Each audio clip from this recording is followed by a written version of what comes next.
Hello students, आज हम vector का लेक्चर 2 करने जा रहे हैं और इसमें आज हम बेसिकली 2-3 चीज़ें पढ़ेंगे। उसमें पहली चीज़ होगी बच्चों को हमारी होगी types of vector. Last class में हमने इंट्रोडक्शन वेक्टर का देख लिया था कि वेक्टर बेसिकली होता क्या है, स्केलर क्या होता है।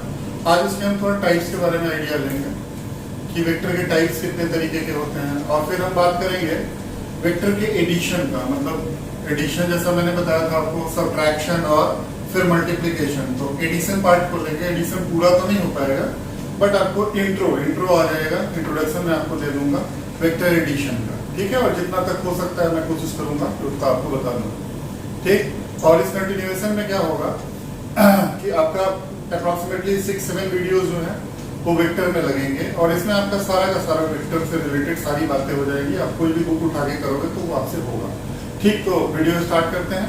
सबसे पहले हम बात करते हैं टाइप्स ऑफ वेक्टर।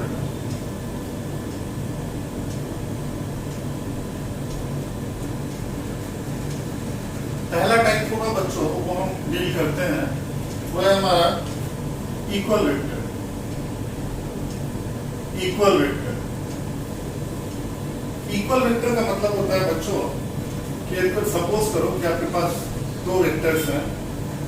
एक सपोज करो आपके पास वेक्टर ए है और दूसरा वेक्टर है बी, ठीक। अब आप ध्यान से देखोगे तो आपको आइडिया लग रहा होगा कि ए और बी दोनों का मैग्नीट्यूड देख रहे हो, लेंथ बराबर है। तो लेंथ बराबर होने का मतलब है कि मैग्नीट्यूड जो है, मैग्नीट्यूड के लिए क्या बताया था मैंने, ऐसे बार के अंदर क्या करते हैं, ए को लिखते हैं। तो मैग्नीट्यूड ऑफ ए और मैग्नीट्यूड ऑफ बी क्या है, बराबर है, ठीक। तो जब भी कोई दो वेक्टर हो उनका मैग्नीट्यूड इक्वल हो और दोनों एक ही डायरेक्शन में हो, डायरेक्शन भी आपको पता लग रहा है लेफ्ट से राइट की तरफ है, तो डायरेक्शन भी सेम है, तो ऐसे केस में ए और बी क्या होंगे, इक्वल वेक्टर्स होंगे। मतलब definition wise if two vectors having same magnitude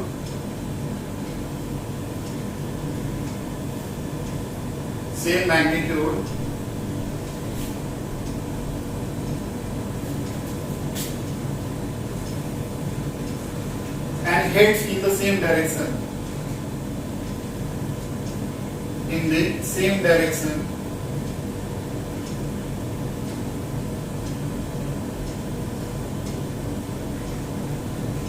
then the vectors are called equal vectors.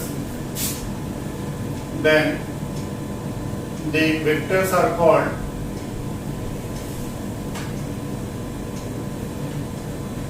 equal vectors. मतलब दो वेक्टर्स हैं, अगर उनके मैग्नीट्यूड सेम है, दोनों सेम डायरेक्शन में हो तो इक्वल वेक्टर होंगे। अब देखो, अगर मैं यहाँ लिखूं कि मान लो आपके पास एक वेक्टर है और इसी बात है वेक्टर, मान लो वेलोसिटी आपको पता है वेक्टर क्वांटिटी होती है वो 2 मीटर पर सेकेंड है, और एक्सेलरेशन बच्चों क्या है, वो भी कितना है हमारा 2 मीटर पर सेकेंड है, 2 मीटर पर सेकेंड स्क्वायर।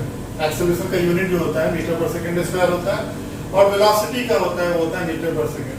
क्या ये दोनों इक्वल वेक्टर है? Answer is no. क्यों? क्योंकि वेलोसिटी एक अलग टाइप का वेक्टर है, velocity is different, acceleration is different. And velocity can't be acceleration, acceleration can't be vector, can't be velocity. It means ये दोनों equal vectors नहीं है, है ना। यहाँ पे ही है vector B and vector A are not equal vectors. लेकिन अगर मैं बोलूं कि मान लो दो कार है, इसकी वेलोसिटी है मान लो 2 मीटर पर सेकेंड, ठीक, और दूसरी है गाड़ी और आपके पास उसकी वेलोसिटी है 2 मीटर पर सेकेंड। यस, यहाँ पे जो है VA, वेक्टर VA और वेक्टर VB दोनों एक ही टाइप का वेक्टर है ना, सेम है ना वेलोसिटी। तो एक ऐसे केस में VA and VB are equal vectors. तो ये इक्वल वेक्टर्स है, ठीक है बच्चों। तो ये भी ध्यान रखना है आपको, सेम टाइप का वेक्टर ही क्या होगा, इक्वल वेक्टर होगा। अगर दो फोर्स लगता है, मैग्नीट्यूड सेम, डायरेक्शन सेम, तो ऐसे केस में वो दोनों इक्वल वेक्टर होते हैं। दूसरा हम बात करते हैं, दूसरा बच्चों वो है negative of A vector. Negative of a vector, किसी बुक में नेगेटिव वेक्टर भी लिख देता है, but actually negative of a vector होता है। कहने का मतलब है कि मान लो आपके पास एक वेक्टर है बच्चों ए और दूसरा वेक्टर है बच्चों वो है बी। अब ध्यान से देखो कि अगर मान लो जो बी है, बी का मैग्नीट्यूड ए के बराबर हो और डायरेक्शन बी का ए के अपोजिट हो and direction of vector B is opposite to the direction of vector A, then vector B is negative of vector A। मतलब अगर आपके पास कोई एक वेक्टर है B जिसका मैग्नीट्यूड A के बराबर हो और B का जो डायरेक्शन हो वो जस्ट अपोजिट हो A के, तो ऐसे केस में B जो होगा वो क्या होगा, A का नेगेटिव होगा। एग्जांपल आपको दिखाता हूँ, अच्छा ले लगेगा। मान लो कि सपोज करो इधर की तरफ आपके पास एक फोर्स लग रहा है F1 दैट इज 5 न्यूटन का, है ना। तो मैग्नीट्यूड कितना होगा, 5 हो गया। न्यूटन इज व्हाट, यूनिट ना। और F2 अगर आप ध्यान से देखो तो F2 भी 5 न्यूटन का है, ठीक। तो magnitude of F2 is same to what, magnitude of vector F1। तो इसका मतलब दोनों का मैग्नीट्यूड सेम है और दोनों का डायरेक्शन अपोजिट है। मान लो ये इधर की तरफ ईस्ट की तरफ लग रहा है और ये वाला जो फोर्स है वेस्ट की तरफ लग रहा है, तो यहाँ जो F2 है vector F2 is negative of vector F1 हो। ये बात ध्यान रखना, ये ईस्ट की तरफ से मैग्नीट्यूड का, ये वेस्ट की तरफ से मैग्नीट्यूड का, तो ये जो वेस्ट वाला है F2 that is what, negative of vector F1। तो इस तरीके से ये नेगेटिव ऑफ वेक्टर को हम डिफाइन करते हैं। बुक्स में ऐसे लिख देता है नेगेटिव वेक्टर। नेगेटिव वेक्टर तो हुआ ही नहीं ना, क्योंकि पॉजिटिव कुछ होगा तभी तो उसका कुछ नेगेटिव होगा, है ना। तो इस तरीके से आपको नेगेटिव ऑफ अ वेक्टर होता है, नेगेटिव वेक्टर एक्चुअली एग्जिस्ट नहीं करता। इसको आप लिखो आप जीरो वेक्टर। जीरो वेक्टर का मतलब हुआ कि ऐसा वेक्टर जिसका मैग्नीट्यूड जीरो हो, ठीक, मैग्नीट्यूड जीरो हो और इसका डायरेक्शन जो होता है आर्बिट्री होता है, आर्बिट्री या रैंडम, मतलब इसका डायरेक्शन फिक्स नहीं होता, तो ऐसे को बोलते हैं जीरो वेक्टर। तो इट्स मैग्नीट्यूड इज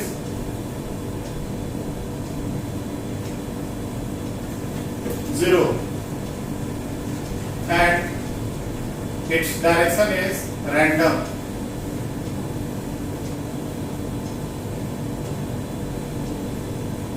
रैंडम का मतलब भटकने वाला, इधर उधर कहीं भी हो सकता है, हमें आइडिया नहीं, ठीक।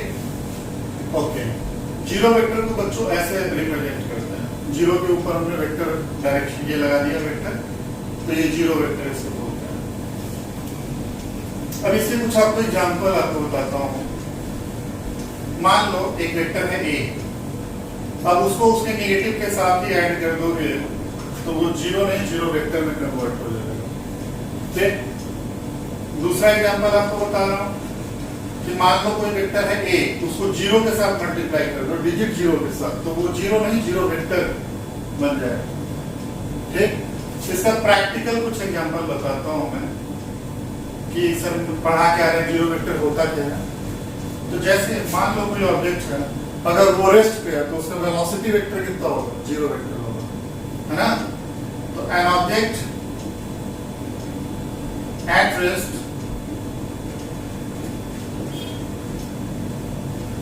Has zero velocity vector, zero velocity vector.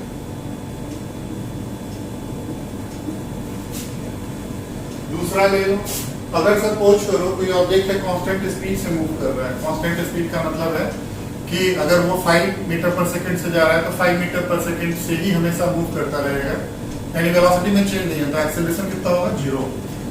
तो इसका मतलब है एन ऑब्जेक्ट मूविंग विथ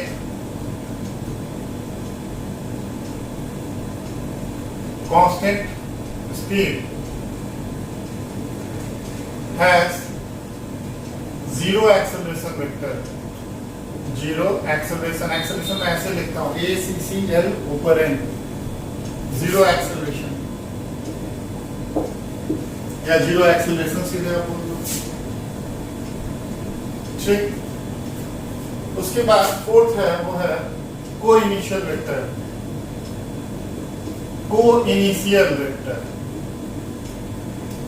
को इनिशियल वेक्टर का मतलब होता है बच्चों कि मान लो एक या एक से ज्यादा वेक्टर अगर सेम पॉइंट से स्टार्ट कर रहे हैं, this is what same initial point या same initiating point.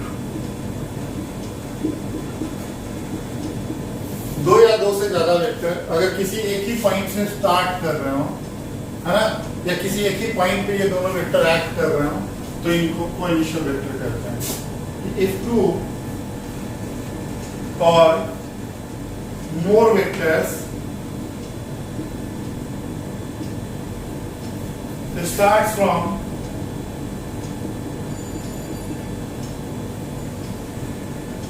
same point constitute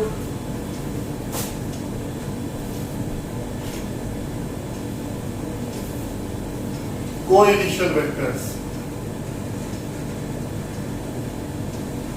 ठीक, दो या दो से ज्यादा वेक्टर एक ही पॉइंट से स्टार्ट कर रहा हो तो उसको बोलते हैं हम क्या, को इनिशियल वेक्टर। एग्जांपल ढेर सारे हैं।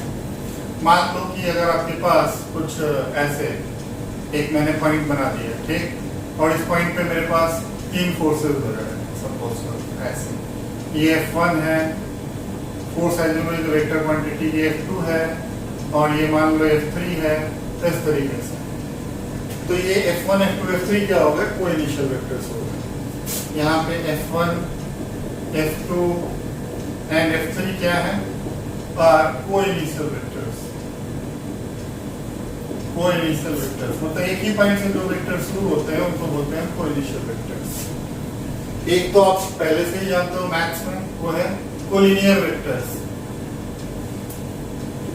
कोलिनियर वेक्टर्स बच्चों, कोलिनियर वेक्टर्स का मतलब होता है कि अगर मान लो दो वेक्टर्स हैं और ये सेम लाइन पे लाई कर रहा है, जैसे ये A है और ये B है, ये दोनों क्या है, एक ही लाइन पे लाई कर रहा है ना, सेम लाइन पे, तो इसको बोलेंगे कोलिनियर वेक्टर्स। तो इसका मैं यहाँ डेफिनेशन लिख देता हूँ कि F2 और मोर वेक्टर्स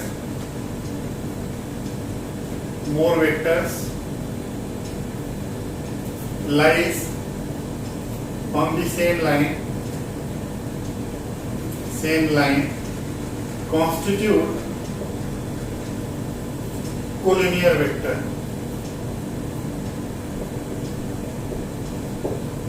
ठीक है ना, जैसे मान लो आपके पास दो गाड़ियां हैं, ये गाड़ी है और ये दूसरी गाड़ी है। ये मान लो गाड़ी A है और ये गाड़ी B है। ये 10 मीटर पर सेकेंड से मूव कर रहा है इधर की तरफ, और ये वाली 20 मीटर पर सेकेंड से मूव कर रहा है, और दोनों किधर की तरफ है, ईस्ट की तरफ जा रहा है। ठीक, तो एक ही लाइन पे है ना दोनों, तो इसका मतलब क्या होगा, ये कोलिनियर वेक्टर होगा, यानी दोनों गाड़ियों की जो वेलोसिटी होगी that would B collinear vector. Coplanar vector, coplanar vector, coplanar vector का मतलब होता है एक ही प्लेन में लाई करना। ठीक, जैसे मान लो ये XY प्लेन है, X है Y है, अब इसमें क्या है, मान लो ये वेक्टर ये है, दूसरा वेक्टर इधर की तरफ है वेक्टर B है, तो ये A और B क्या होंगे, कोप्लानर वेक्टर। कोप्लानर वेक्टर का मतलब होता है if two or more vectors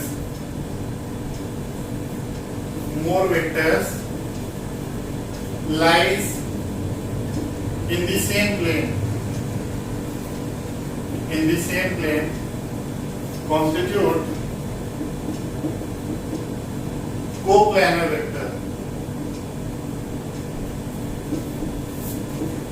है ना। तो ये था आपका कोप्लानर वेक्टर। प्लेन आप समझते ही हो ना, XY प्लेन, ये देखो जैसे मैं डायग्राम बना रहा हूँ, देखो ये X है, ये मान लो Z है और ये Y है। बच्चों ये XY प्लेन है, कौन सा प्लेन, XY। ये कौन सा प्लेन है, YZ प्लेन है। ये वाला कौन सा प्लेन है बच्चों, ZX प्लेन। तो किसी भी प्लेन में लाई करे, ठीक, लेकिन ये दो या दो से ज्यादा वेक्टर एक ही प्लेन में लाई कर रहा है तो उसको बोलते हैं कोप्लानर वेक्टर। ठीक, ओके। उसके बाद सबसे इंपॉर्टेंट हम बात करते हैं वो है आपका यूनिट वेक्टर। ये बहुत इंपॉर्टेंट है, आपका 2 साल पीछा नहीं छोड़ेगा और अच्छे से समझो आप। यूनिट वेक्टर का मतलब होता है कि इसका मैग्नीट्यूड बेसिकली होता है 1, magnitude of unit vector is 1, और यूनिट वेक्टर का काम होता है किसी भी वेक्टर का डायरेक्शन दिखाने के लिए, है ना। तो its basic work is to what, show the direction of the vector. तो यूनिट वेक्टर का मतलब हुआ magnitude of unit vector is 1, unit vector is 1 मतलब समझ रहे हो यार, वो ये वाली 1 simple digit 1, and it gives the direction of the vector, direction of the vector। इसका काम होता है बच्चों किसी भी वेक्टर का डायरेक्शन बताना, है ना। तो मेन काम यही है, मैं इसको रेड से बता दूं आपको कि डायरेक्शन बताने का काम करता है, ये इसकी डायरेक्शन ऑफ द वेक्टर। और मैग्नीट्यूड क्या होता है इसका, 1 होता है। ये बेसिक फीचर है। अब मैं अगर बोलूं आपको कि वेक्टर का मतलब क्या हुआ, कि वेक्टर का मतलब सर है उसका मैग्नीट्यूड और डायरेक्शन, है ना। तो डायरेक्शन को अगर मैं एन कैप लिखूं या ए कैप लिखूं, ए कैप क्या ये टोपी है, कैप, ये जो साइन है ना इसको बोलते हैं कैप, CAP कैप। तो पढ़ेंगे ए कैप, ये क्या सर वेक्टर है, ये क्या है मैग्नीट्यूड ऑफ वेक्टर ए है, मैग्नीट्यूड ऑफ वेक्टर ए है, ये वेक्टर ए था, ये वेक्टर ए है, ये उसका मैग्नीट्यूड हो गया, और ये डायरेक्शन हो गया, direction of vector A. Vector A का बच्चों ये डायरेक्शन है। तो इस फॉर्मूले से हम डायरेक्शन निकाल सकते हैं। A cap would be what, vector divided by its magnitude. ये एक जबरदस्त फार्मूला आपके पास आया। This is what the unit vector which basically shows the direction of the vector, and it's nothing but the vector itself divided by its magnitude. तो unit vector का formula type का कुछ आया सर, वो क्या हुआ, vector divided by magnitude of the vector, magnitude of the vector. एक जबरदस्त फॉर्मूला आपको मिला। अच्छा, फिजिक्स में बच्चों ये आपको बता दूं, ये एक्स एक्सिस होता है, मान लो ये y है और ये z है। तो इस डायरेक्शन में एक्स एक्सिस में हम आई कैप लिखते हैं, आई कैप। y डायरेक्शन में हम लिखते हैं j कैप, और k डायरेक्शन में हम लिखते हैं k कैप। तो i कैप जो है यूनिट वेक्टर है, तो उसका magnitude, j cap unit vector है, उसका मैग्नीट्यूड, और k कैप भी यूनिट वेक्टर है, इसका सारे का मैग्नीट्यूड कितना होगा, 1 होगा।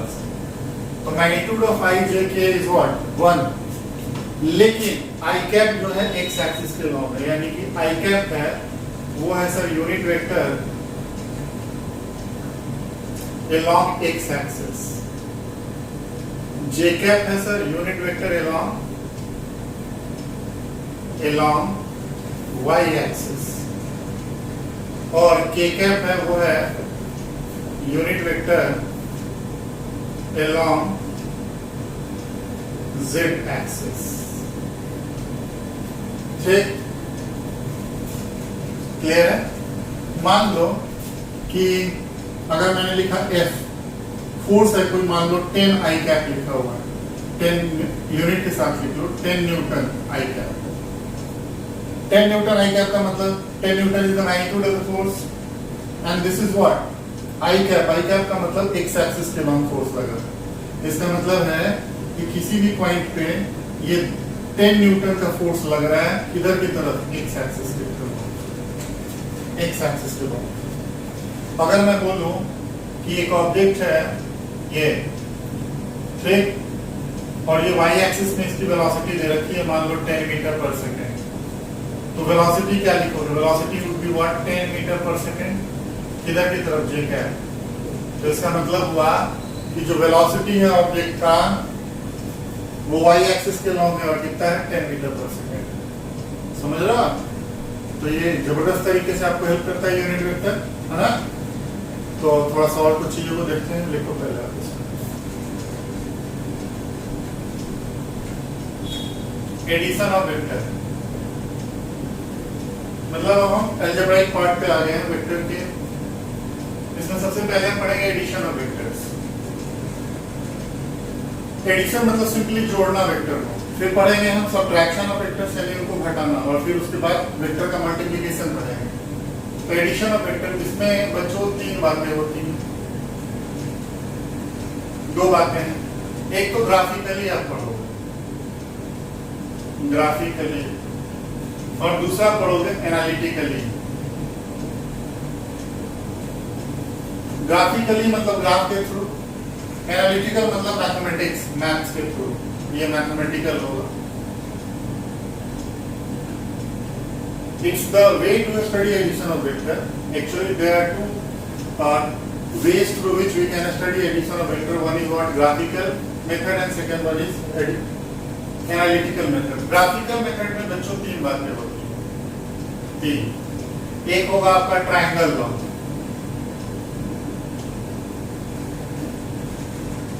दूसरा होगा बच्चों पैरेललोग्राम लॉ, और बच्चों तीसरा जो होगा वो होगा आपका पॉलीगॉन लॉ, पॉलीगॉन लॉ। तो अभी हम ग्राफिकल पढ़ते हैं। इसका मतलब सबसे पहले हम पढ़ेंगे ग्राफिकली, हम देखेंगे एडिशन ऑफ वेक्टर्स, और इसमें हम पढ़ेंगे ट्रायंगल लॉ, है ना, पैरेललोग्राम लॉ, और फिर पढ़ेंगे पॉलीगॉन लॉ। सबसे पहले एडिशन ऑफ वेक्टर में आपको एक चीज बता दूं कि एक्चुअली जो वेक्टर्स होते हैं, अगर वो सेम लाइन पे हो तो उनको कैसे ऐड करते हैं, अगर वो अपोजिट डायरेक्शन में होते हैं तो फिर उनको कैसे ऐड करते हैं।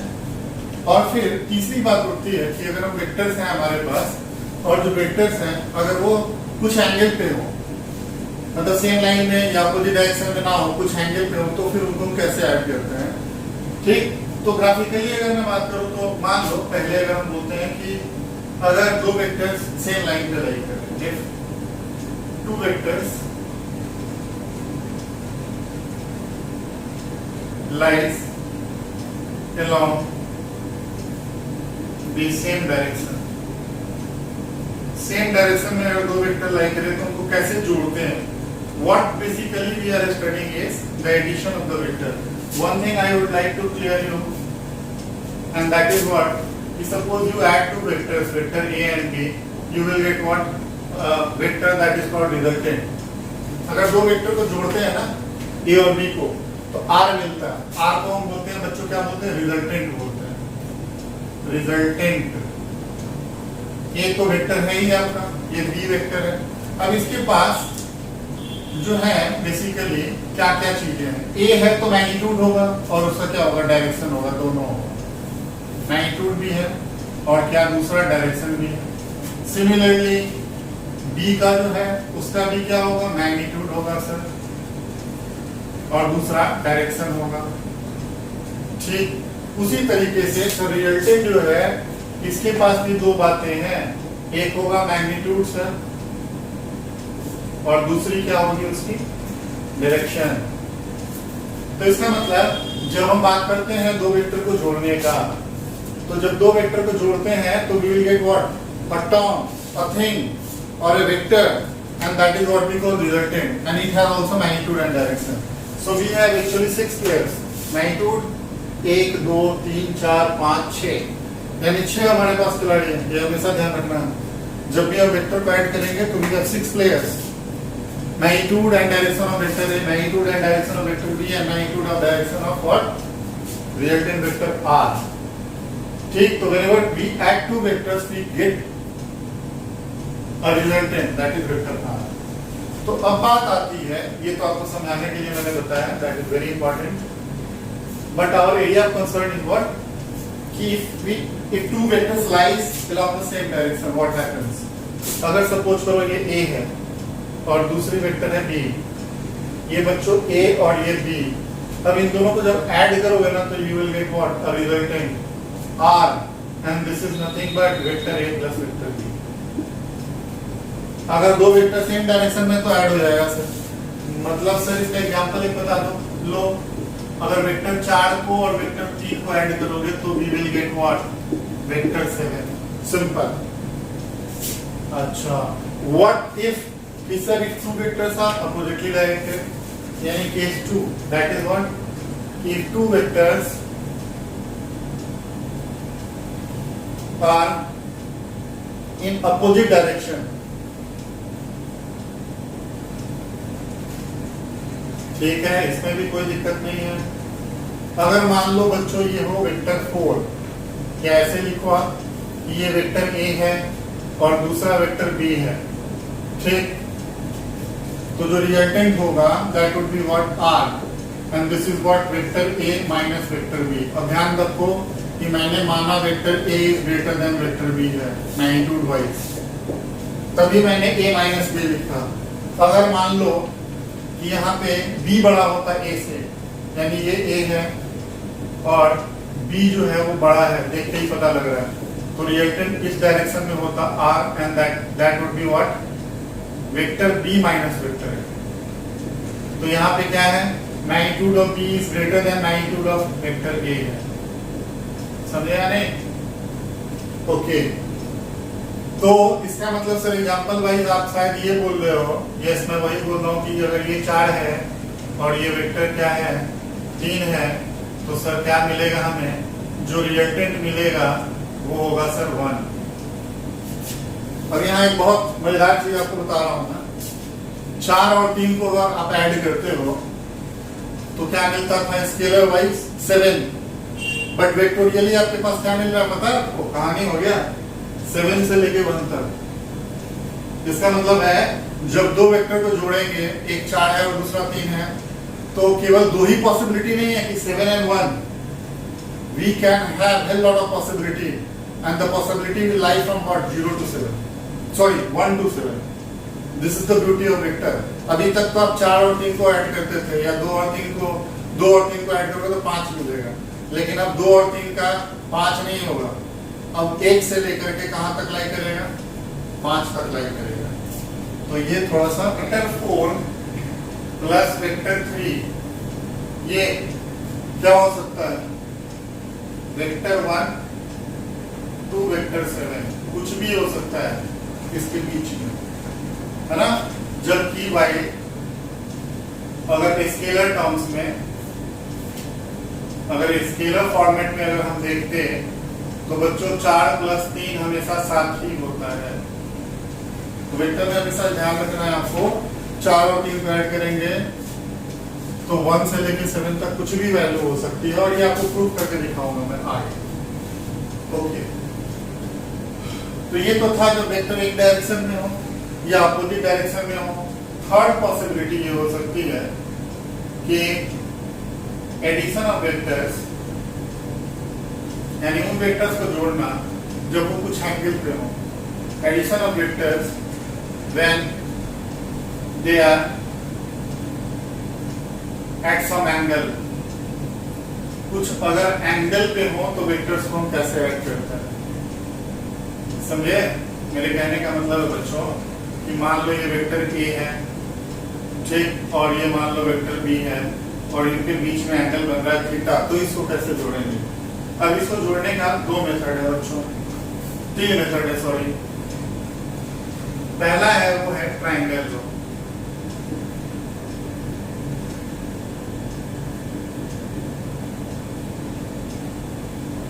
ट्राइंगल लो। ट्राइंगल लो ये कहता है कि सपोज करो आपके पास 2 वेक्टर है, ये एक वेक्टर है ए और दूसरा वेक्टर बच्चों मान लो ये है बी, और ए और बी के बीच में बच्चों मान लो एंगल है थीटा, तो इनको ऐड करेंगे तो आपको क्या मिलेगा। तो पहला नंबर बात, ये जो लॉ है बहुत बेहतरीन लॉ है ना, इनको आपको पढ़ना नहीं है, एक्चुअली आपको फिजिक्स में सब कुछ एनालाइज करना पड़ता है। Physics is all about visualisation and analysis. तो ये देखो आप कि ये वेक्टर ए है, ये दूसरा वेक्टर बी है, ए एक्स एक्सिस की तरफ है सपोज करो, तो ए और बी के बीच में थीटा एंगल है। तो आप ऐसा करो कि ये था वेक्टर ए, वेक्टर ए के सर पे बच्चों बी के पूंछ को रख लो उतने ही एंगल पे, ये वेक्टर ए था ना, और ये वेक्टर बी है। वेक्टर बी के पूंछ को ए के हेड पे डाल दो, डाल दिया, और एक ट्रायंगल कंस्ट्रक्ट करो रिवर्स ऑर्डर में ऐसे। This would be your resultant R, and this is nothing but vector addition of A and B. ठीक, ए और बी के बीच में एंगल सब कितना बन रहा था, थीटा बन रहा था। और ये जो रिजल्टेंट है ये पहले वाले वेक्टर के साथ एंगल सपोज करो अल्फा बनाएगा। तो ट्रायंगल लॉ बेसिकली है क्या, it's graphical way to add two vector कि what you have to do is to put the tail of vector B over the head of vector A and construct the triangle in reverse order. Reverse order का मतलब क्या हुआ, reverse order का मतलब बेटा देखो, ये जो वेक्टर था ना, ये वाली, ये है, ये बी है, यानी कि बी के टेल को ए के हेड पे डाला आपने। अब आपको ये वेक्टर ऐसे नहीं लेना है, इधर की तरफ उल्टा लेना, रिवर्स ऑर्डर में लेना। तो जो ये हाइपोटेनस हुआ ना, this is what hypotenuse of the triangle, this would be your resultant. समझ गए? तो इसको अगर मैं अच्छे से लिखूं या आपको बताऊं तो वो ऐसे होगा कि hypotenuse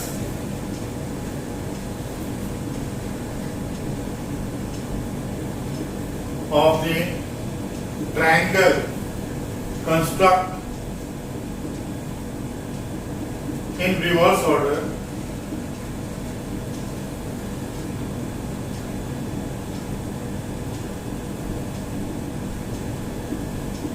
would be the reactant.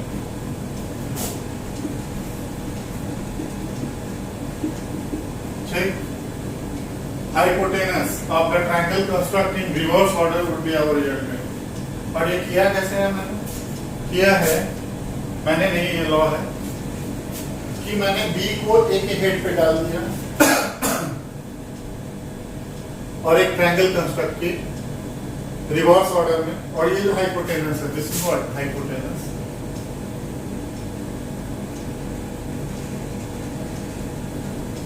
This is what the resultant. और जब भी रिजल्टेंट का बात करेंगे तो दो बातें sir, one thing is what magnitude and दूसरा क्या direction. Since we are talking about the resultant so it has magnitude and direction. Magnitude हम आगे कैलकुलेट करेंगे अभी थोड़ी देर के बाद, है ना। एनालिटिकली हम मैग्नीट्यूड कैलकुलेट करेंगे, मतलब mathematically we will calculate the magnitude and direction. We can, yes we can talk about the direction at even at this position. The direction will be what? This alpha is the angle which makes with the first vector is your direction. So graphically we can talk about the triangle law in this way. Okay, we cannot find the magnitude right now, but we can talk about the direction. Okay, मान लो इसका use करते हुए मैं आपको एक problem आपको देता हूँ। मान लो सपोज करो कि क्वेश्चन है कि सपोज करो एक रैबिट है, वो ईस्ट की तरफ जा रहा है। एक रैबिट है, सपोज करो ये ईस्ट है, ये वेस्ट है, ये नॉर्थ है और ये साउथ है। एक रैबिट है, वो चलना शुरू किया इधर ईस्ट की तरफ, मान लो चला ये 3 मीटर और ठीक परपेंडिकुलर लेफ्ट टर्न ले लिया है, यानी कि इसने परपेंडिकुलर लेफ्ट टर्न लिया 90 डिग्री का, नॉर्थ की तरफ गया, कितना 4 मीटर। ठीक, आपसे पूछ रहा है reactant displacement of the rabbit, find the resultant displacement of the rabbit.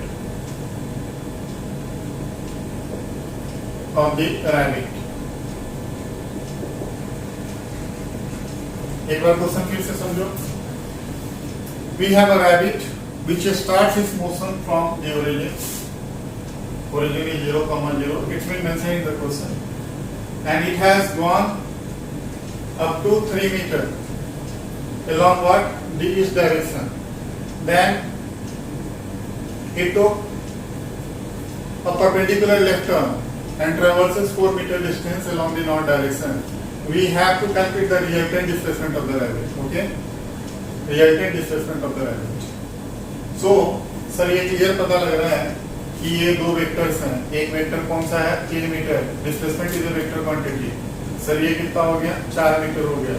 ये एक बना दो आप। अब देखो ये 90 डिग्री है, ये ट्रायंगल बन गया, ये हाइपोटेनस हुआ। हाइपोटेनस कितना हुआ सर 5 मीटर। कैसे 5 मीटर ये भी बताना होगा। लो देख लो भैया, ये 3 का स्क्वायर और प्लस 4 का स्क्वायर कितना हो गया 5, यानी resultant displacement is how much 5 metre. अच्छा व्हाट अबाउट सर एंगल, ये देखो ये है ना 5 मीटर, ठीक। एंगल तो सर ये रिजल्टेंट का एंगल हुआ, मान लो इसको 5 माना मैंने, तो tan फाई कितना हुआ, tan फाई वुड बी 4/3, और ये होता है बच्चों कितने डिग्री 53 डिग्री, तो फाई इक्वल्स टू हो गया 53 डिग्री। किधर ये 53 degree north of east, north of east. तो इसका मतलब जो रिजल्टेंट आया सर, रिजल्टेंट का दो बातें, पहला नंबर मैग्नीट्यूड कितना आया 5 मीटर, और डायरेक्शन कितना आया 53 डिग्री, किधर नॉर्थ ऑफ ईस्ट। ये बात आई समझ में। तो देखो कितने आसानी के साथ हमने ट्रायंगल लगा के प्रॉब्लम को कर दिया।